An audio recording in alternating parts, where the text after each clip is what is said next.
नमस्कार, मैं अरविंद प्रभाकर और आप देख रहे हैं मैथिली प्रसंग। तो शुरुआत करते हैं आज की बड़ी खबर से। बड़ी खबर दिल्ली से है, जहां दिल्ली सरकार की शराब नीति के खिलाफ पूरे दिल्ली में भाजपा ने जनमत संग्रह का कार्यक्रम आयोजित किया है।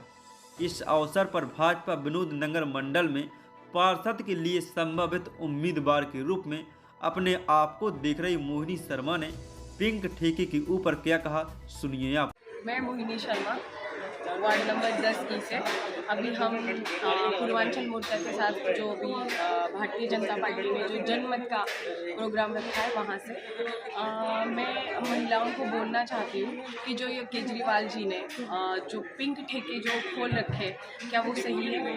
क्या ये हमारी संस्कृति है जो महिला घर में गृहस्थी संभालती है? आज उन्होंने एक अलग से महिलाओं के लिए डिस्काउंट रखा है, महिलाओं के लिए पिंक ठेका रखा है, क्या ये सही है?